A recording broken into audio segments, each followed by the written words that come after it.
In the ratio और इन their capital ratio. भाई जरा ये स्टेटमेंट फिर से ध्यान से पढ़ना, नहीं तो लास्ट में तो क्या होगा, सब कुछ करने के बाद भी तुम कुछ गलत कर सकते हो। क्या दिया है? Rucha and Julie are the partner sharing profit and losses in their capital ratio. So try to understand. देखो कुछ सम्स ऐसे आते हैं जिसमें रेशियो के बारे में कुछ मेंशन नहीं करता है, तो मैंने क्या बोला था, जब रेशियो के बारे में कुछ नहीं बोलेगा तो दे आर इक्वल पार्टनर, 1:1, आधा आधा बांट देने का। दूसरा ऑप्शन क्या है, क्वेश्चन में रेशियो मेंशन कर देगा कि भाई 3:2 है, 5:3 है, इतना इतना बांटो, तब जो रहेगा वो फॉलो करने का। लेकिन इस क्वेश्चन में आपको क्या बोला है, they share profit and losses in their capital ratio. इसका मतलब क्या हुआ जरा समझना। मुझे बताओ रुचा का कैपिटल कितना है, ये समझा ना, रुचा का कैपिटल। जूली का कैपिटल कितना है, तो तुमको है ना इसका रेशियो निकालना पड़ेगा। रेशियो कैसे निकालते, सिंपल है, इसको रिड्यूस कर दो। 4 0 कैंसल, और 8 और 4 किसके कौन से टेबल में आता है, 4 के टेबल में आता है ना, तो 2:1। ये समझा कि नहीं समझा? तो जो तुम्हारा कैपिटल रेशियो है इट इज 2:1। ये पॉइंट समझा क्या? मतलब जो भी प्रॉफिट बटेगा आगे चल के, जो नेट प्रॉफिट अपन लास्ट में बांटते हैं ना, वो कौन से रेशियो में हम लोग बांटेंगे, 2:1। तो कैपिटल रेशियो के टकले पे लिख के रखो 2:1। कैपिटल रेशियो के टकले पे लिखो 2:1। लिखा? दीदी 2:1 कहां से आया? ध्यान ही नहीं था। हाँ हाँ, चलिए उसके बाद देखिए ट्रायल बैलेंस की पोस्टिंग पहले समझ लेना। पहला आइटम दिया है परचेजेस। परचेजेस को हम कहां दिखाते हैं, ट्रेडिंग के डेबिट में। ट्रेड एक्सपेंसेस को ट्विंकल ट्विंकल लिटिल स्टार करो, ठीक है, इसके बारे में मैं लास्ट में बताऊंगा। देन सैलरीज आएगा तो कहां दिखाने का, पीएनएल के डेबिट में। वेजेस सैलरी जब साथ में देगा तो हमेशा पहले वर्ड को इज्जत दिया करो। तो वेजेस के अकॉर्डिंगली अगर हम पोस्टिंग करेंगे तो ये किधर आएगा, ट्रेडिंग के। देन उसके बाद एडवर्टीजमेंट दिया है ब्रैकेट में, कुछ तो मजाक है, इस मजाक को बाद में सीरियसली लेंगे, फिलहाल मुझे बताओ एडवर्टीजमेंट किधर आता है, पीएनएल के डेबिट में। देन उसके बाद सालेज रिटर्न क्या करोगे, सेल्स में से माइनस। फिर उसके बाद free hold property. Free hold property मतलब अपना प्रॉपर्टी है, उसके बाद पूरा ओनरशिप अपना है, तो ये क्या हो गया भाई, असेट। ऑफिस रेंट खर्चा है ना, ऑफिस का खर्चा है तो पीएनएल के डेबिट में आएगा। मोटर वैन, अच्छा ये कौन सा स्टॉक है, तो ओपनिंग स्टॉक कहाँ आता है, ट्रेडिंग के। जनरल एक्सपेंसेस किधर आएगा, छोटा मोटा खर्चा हुआ तो पीएनएल के डेबिट में दिखाने का। सुंदरी डेटर, कोल गैस फ्यूल कहाँ यूज होता है, फैक्ट्री में, तो इसका जो खर्चा आएगा वो किधर आएगा, ट्रेडिंग के।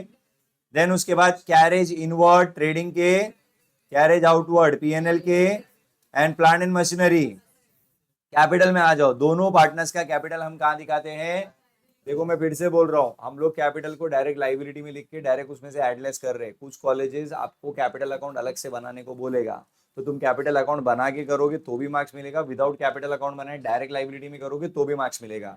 बिकॉज तुम बोर्ड का बुक देख लो, उसका जो सोल्यूशन है बोर्ड टेक्स्ट बुक का, उसमें उन्होंने विदाउट कैपिटल भी किया, विद कैपिटल एक आध सम किया है, ठीक है। तो हम लोग क्या करते हैं, डायरेक्ट लाइबिलिटी में लिखते, तो उससे डरने का जरूरत नहीं है।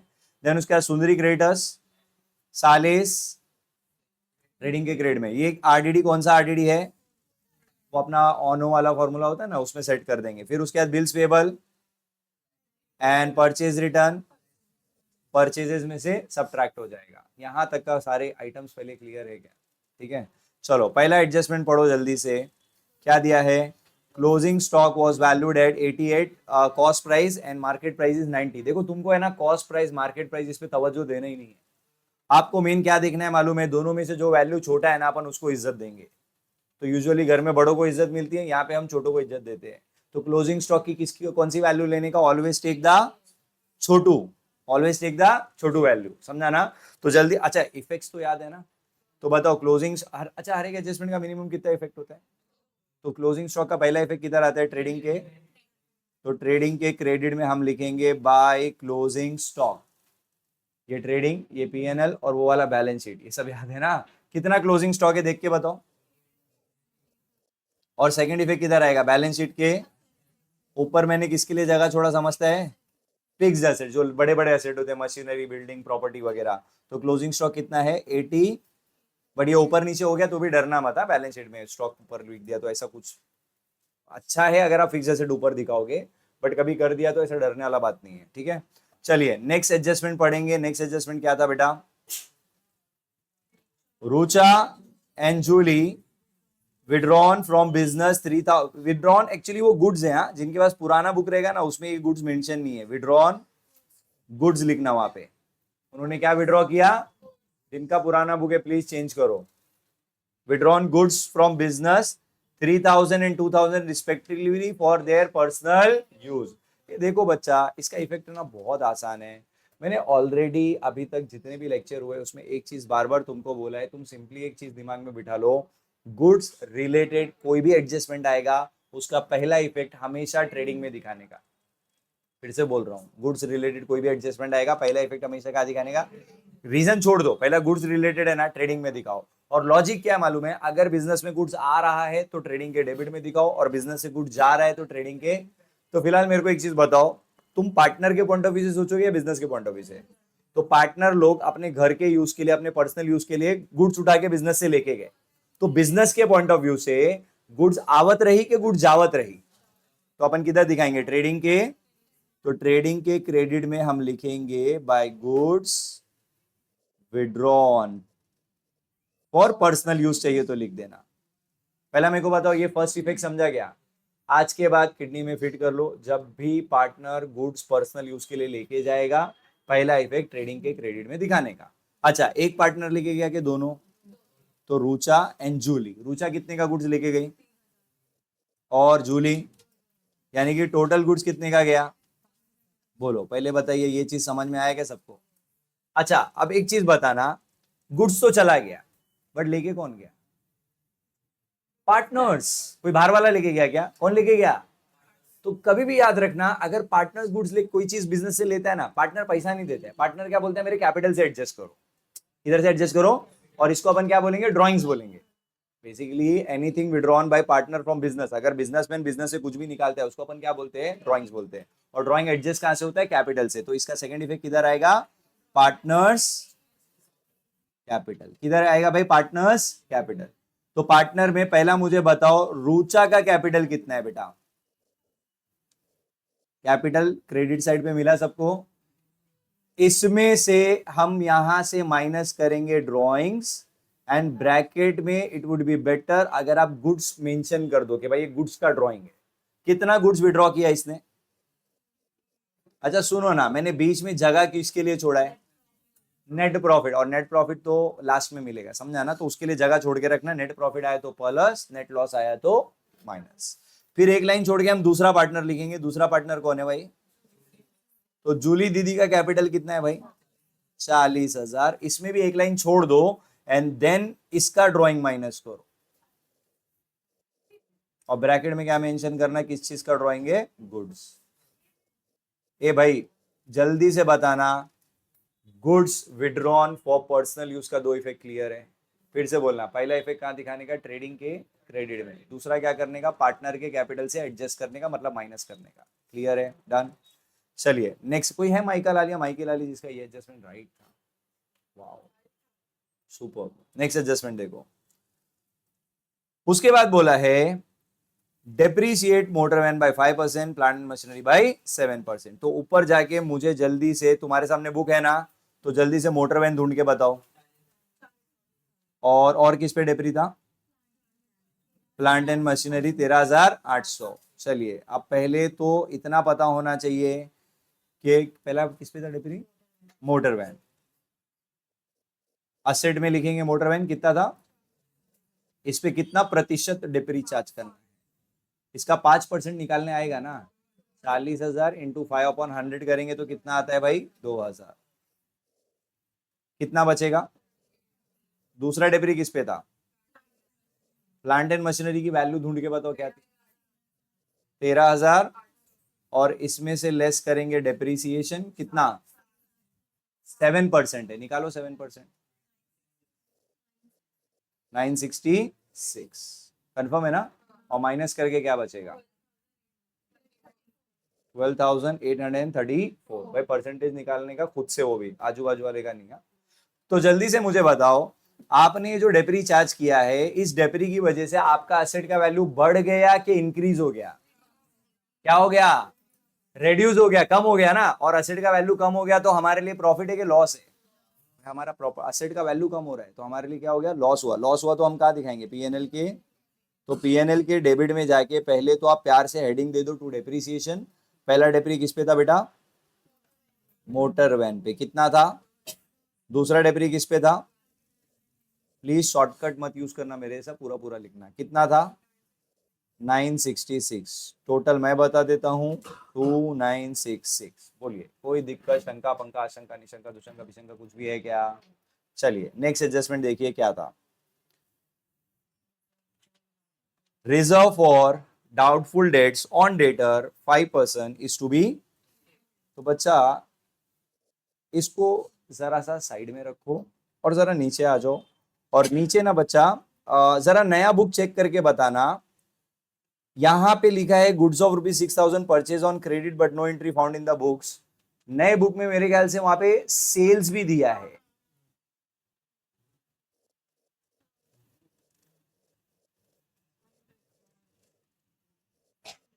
पुराने बुक में एक थोड़ा सा मिस्टेक था, उसमें एक ही एडजस्टमेंट है बट एक्चुअल में वहां पे दो एडजस्टमेंट है। वहां पे बोला है हमने गुड्स खरीदा बट हमने रिकॉर्ड नहीं किया, और वहां पे हमने 6,000 का गुड्स बेचा वो भी हमने रिकॉर्ड नहीं किया। ठीक है, तो इसको बोलते हैं unrecorded purchases and unrecorded sales. ठीक है, क्या बोलते हैं भाई, unrecorded purchases and unrecorded sale. तो पहले let's talk about unrecorded purchases. कितने का अनरिकॉर्डेड परचेजेस मतलब क्या है, जरा समझने का कोशिश करो बच्चा। आपने गुड्स खरीदा, ध्यान से सुनो, तुमको कोई रट्टा मारने का जरूरत नहीं, खाली कॉमन सेंस यूज करो, थोड़ा सा लॉजिक लगाओ अगर है तो, और तुमको आंसर आ जाएगा। मुझे एक चीज बताना बच्चा, आपने गुड्स खरीदा तो आपको परचेज में रिकॉर्ड करना चाहिए था ना, बट मेरा अकाउंटेंट है इसका रिकॉर्ड करना भूल गया, तो अब फाइनल अकाउंट के टाइम पे पता चला तो क्या करेंगे, छोड़ देंगे, छुपा देंगे कि रिकॉर्ड करेंगे? तो जैसे ही तुम रिकॉर्ड करोगे तो तुम्हारा जो पहले का परचेज है वो कम हो जाएगा कि बढ़ जाएगा?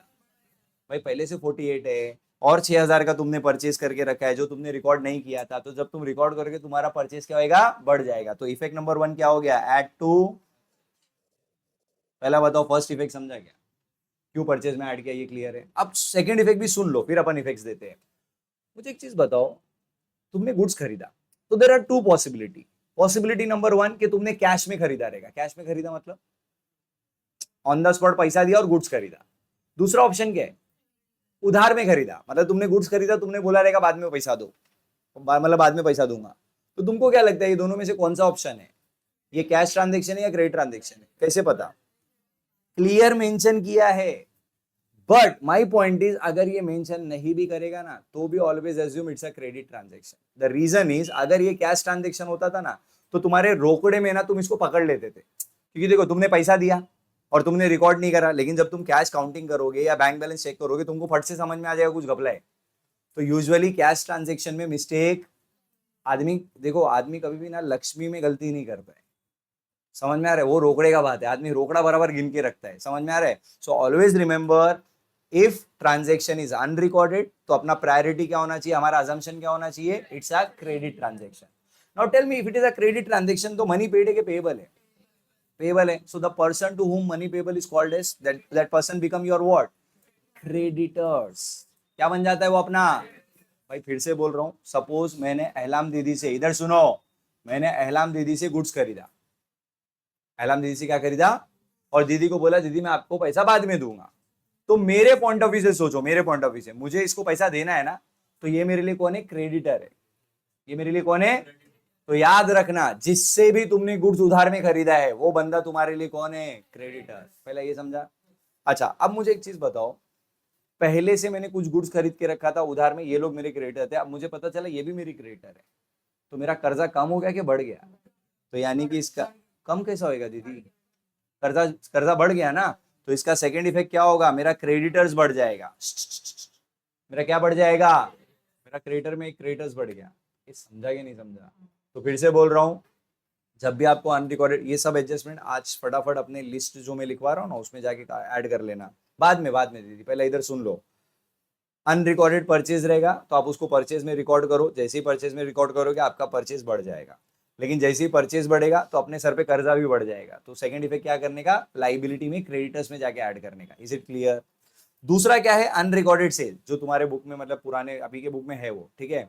तो मुझे एक चीज बताओ, अनरिकॉर्डेड सेल है इसका मतलब क्या हुआ पहले कुछ सेल आपने यहाँ पे जो सेल्स दिया है ना, कितना 148, ये आपने ऑलरेडी रिकॉर्ड करके रखा है, लेकिन ये 6000 का सेल आप रिकॉर्ड करना भूल गए थे, तो अब तो रिकॉर्ड करोगे ना, तो सेल कम होगा या बढ़ जाएगा? तो ऐड टू सेल करने का, क्या करने का? Add to. अच्छा, सेल्स बढ़ गया। अब सुनो ना, मैंने ये वाली दीदी को गुड्स बेचा है, वो भी उधार में। कैसे बेचा है? तो टेल मी, मनी पेएबल है कि रिसीवेबल है? तो ये मेरी कौन है? डेटर। याद रखना, जिससे जो कस्टमर से मुझे पैसा लेना है ना, वो मेरी डेटर है, और जिससे हम गुड्स खरीदते हैं वो कौन है? क्रेडिटर। तो यहाँ पे मेरा क्रेडिटर बढ़ेगा या डेटर बढ़ेगा? ये समझ लगे नहीं समझ लगे? तो फिर से बोल, याद रखो, अनरिकॉर्डेड परचेज रहेगा add to purchase add to creditor, unrecorded sale रहेगा add to sale and add to debtors. जोड़ी में इसके लिए समझा रहा हूँ, पट से दिमाग में बैठेगा, एक समझ गया दूसरा अपने आप समझ जाएगा। क्लियर है? तो चलो पहले अनरिकॉर्डेड परचेजेस सॉल्व करते हैं। तो अनरिकॉर्डेड परचेजेस के लिए पहले तो आपको परचेज ढूंढना पड़ेगा, जाके ढूंढो। 40, इसमें हम ऐड करेंगे अनरिकॉर्डेड परचेज, कितना? समझा क्या? लेकिन इसको तुम बाहर नहीं निकाल सकते, उसका रीजन है, अपोजिट साइड पे ट्रायल बैलेंस में चेक करो, क्रेडिट में परचेज रिटर्न दिया है, तो वो ऐड होगा लेस होगा? कितना है परचेज रिटर्न? तो मुझे बताओ नेट नेट में बचा कितना? अब तुम में से कुछ खुराफाती बच्चे बोलेंगे सर 40-80 बच रहा है ना, नहीं दिखाते सर कुछ भी। ऐसा नहीं करना, दिखाना पड़ेगा कि इतने का अनरिकॉर्डेड परचेज है, इतने का रिटर्न है। पहले बताओ ये क्लियर है? अच्छा, नेक्स्ट पॉइंट, नेक्स्ट पॉइंट, ये जो अनरिकॉर्डेड परचेज है बच्चा, ये तो एडजस्टमेंट है ना, तो इसका सेकंड इफेक्ट भी आएगा। और मैंने क्या इफेक्ट बताया था अनरिकॉर्डेड परचेज का? डेटर में या क्रेडिटर्स में? कर्जा बढ़ेगा तुम्हारे सर पे, क्रेडिटर्स में ऐड, लाइबिलिटी में ऐड करना है, समझा ना? तो जाके क्रेडिटर्स मुझे ढूंढ के बताओ पहले, सन्ड्री क्रेडिटर्स कितना है? पहले से मेरे सर पे क्रेडिटर्स का कर्जा 22,000 था, अब और बढ़ गया, तो यहाँ पे हम लिखेंगे क्या, किस चीज की वजह से बढ़ रहा है? अनरिकॉर्डेड परचेज की वजह से बढ़ रहा है। कितना बेटा बढ़ेगा? 6,000। तो टोटल कर्जा कितना हो गया? 28। समझ लो कि नहीं समझ लो? क्लियर है? अब उसी में अनरिकॉर्डेड सेल्स भी दिया था, तो जाके पहले सेल्स ढूंढो।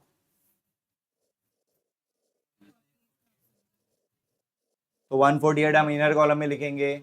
इधर सुनो ना, अब अनरिकॉर्डेड सेल को जब तुम रिकॉर्ड करोगे तो सेल क्या होएगा? कम होएगा बढ़ेगा?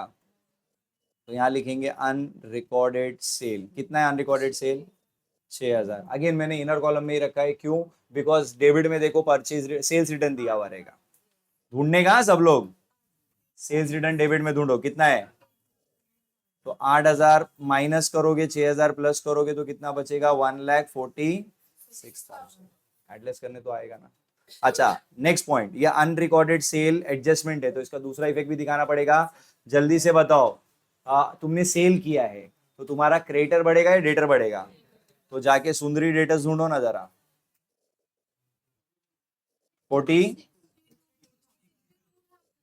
62,000, इसमें ऐड कर देंगे अनरिकॉर्डेड सेल्स। कितना था बेटा? 6,000। कितना हो जाएगा? इनर कॉलम में क्यों रखा? क्योंकि इस पे अभी भी एडजस्टमेंट बचा हुआ है। कौन सा वाला? आरडीडी वाला, ये जो मैंने बोला था ना, रुका के रखो, कहाँ गया भाई? हाँ, इधर देखो, ये वाला एडजस्टमेंट।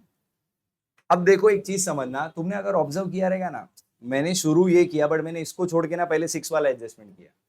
उसका रीजन क्या है वो समझो। यहाँ पे एडजस्टमेंट में अनरिकॉर्डेड सेल दिया था, और अनरिकॉर्डेड सेल का इफेक्ट क्या था? Add to sale and add to debtor, आया ना? तो तुमको शॉर्टकट में क्या याद रखना है मालूम है? कि डेटर्स पे अगर आरडीडी के अलावा कोई अदर एडजस्टमेंट दिया है ना, तो पहले तुमको वो सॉल्व करना पड़ेगा, और उसके बाद ही तुम आरडीडी चार्ज कर सकते हो।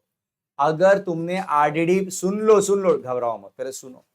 अगर आपने आरडीडी पहले ही चार्ज कर दिया ना, तुम्हारा आरडीडी का अमाउंट रॉन्ग हो जाएगा। ये सीक्वेंस याद रहेगा? तो फिर से बोलना, पहले तुम डेटर में आरडीडी दिखाओगे, अनरिकॉर्डेड सेल दिखाओगे, फिर उसके बाद new bad debts, new RDD वगैरह दिखाने का। बट फिलहाल इस सब में न्यू बैड डेट्स है क्या? न्यू बैड डेट समझते हैं ना, मतलब एडजस्टमेंट वाला। बट एडजस्टमेंट में कोई न्यू बैड डेट्स नहीं है, तो हम क्या माइनस करेंगे? New RDD. कितना परसेंट है एडजस्टमेंट में, देख के बताओ। 5% किसका? 62 का या 68 का? भाई मेरे को ये फाइनल फिगर पे चार्ज करना होता है, इसीलिए तो मैंने रुक के पहले वो किया। करो जरा, कितना आता है 5%? 3,000।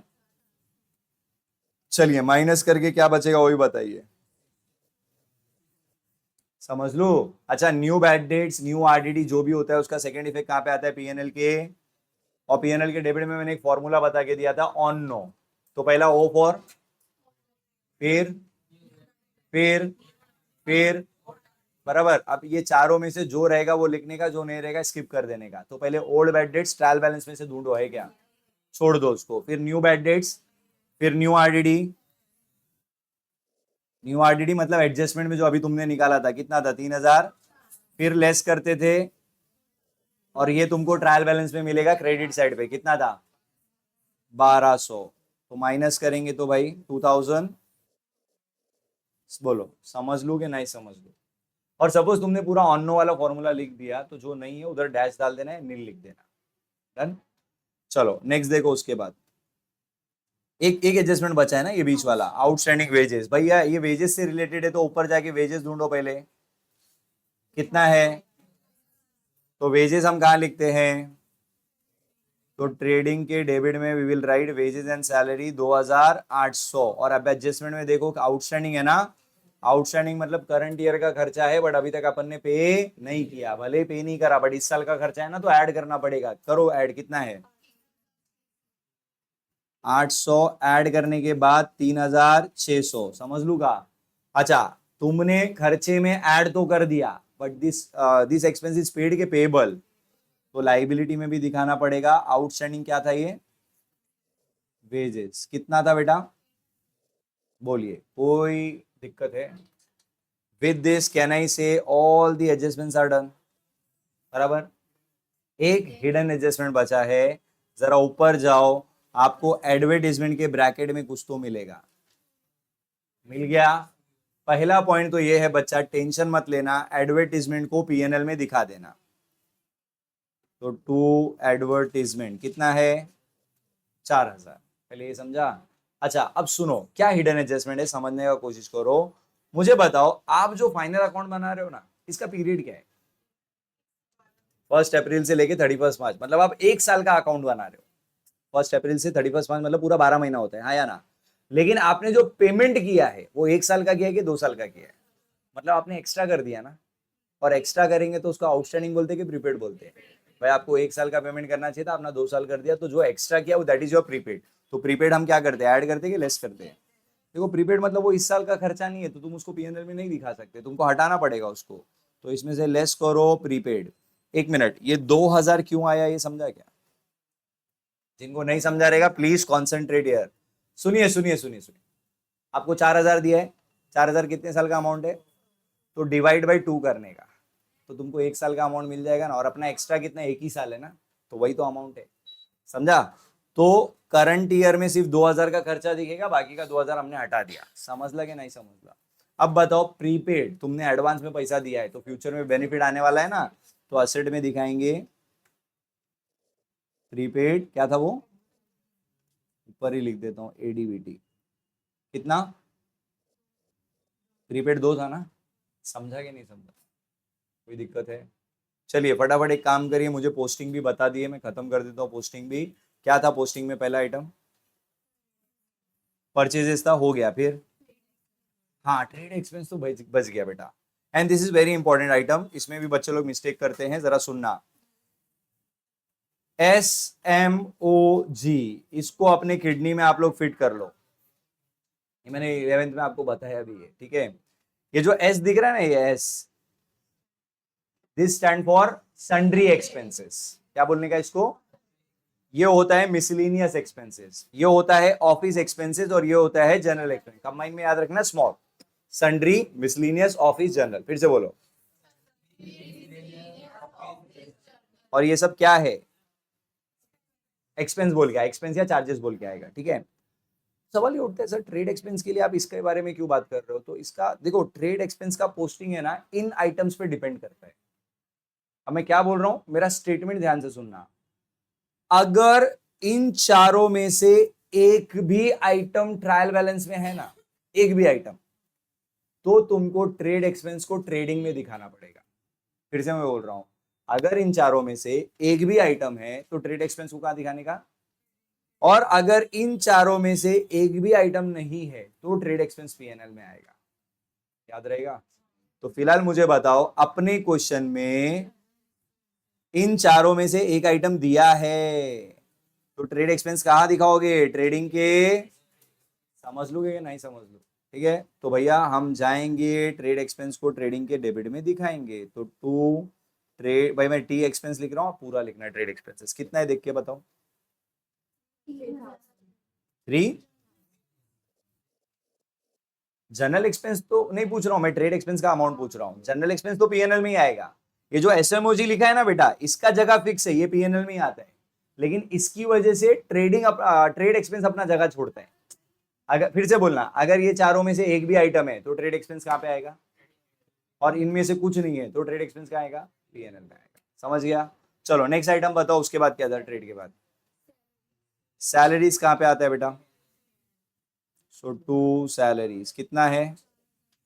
4,000। 4,000 फिर हो चुका है, फिर हो चुका है, फिर सेल्स रिटर्न हो गया, फिर कहां पे जाएगा?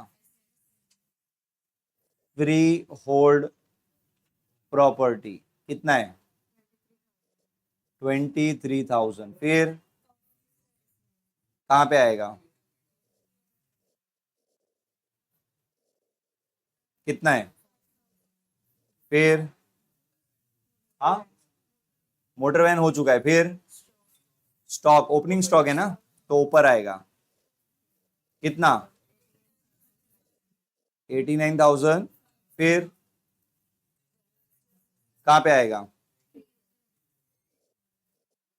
कितना है जनरल एक्सपेंसेस? फिर सन्ड्री हो चुका है, फिर coal gas fuel and, coal gas fuel कितना है? फिर कैरेज कितना है? कैरेज इनवर्ड, फिर वो किधर आएगा? 1,300। फिर प्लांट एंड मशीनरी हो गया है, फिर कैपिटल हो चुका है, फिर हो गया है, फिर हो गया है, फिर हो गया है, किधर आएगा? कितना है? फिर हो चुका है। विद दिस कहना ही से अपना पोस्टिंग भी डन। बैलेंसिंग आप लोग खुद से करना अभी, ठीक है? मुझे सिर्फ इतना बताओ, ट्रेडिंग में जो प्रॉफिट बचता है उसको आप क्या बोलते हो? फिर उसको नीचे पीएनएल में उतारते हैं, फिर इसमें जो बचता है उसको क्या बोलते हैं? और नेट प्रॉफिट बाद में आप क्या करोगे? कैपिटल में। अच्छा, कैपिटल में जब नेट प्रॉफिट बांटोगे कौन से रेशियो में? 1:1। भाई कैपिटल रेशियो क्या आया था? 2:2। और फाइनली तुम्हारा जो बल्लू है वो टल्लू होना चाहिए, ठीक है? चलिए शुरू हो जाइए, इतना लिख लीजिए, फिर उसके बाद टैली कीजिए फास्ट।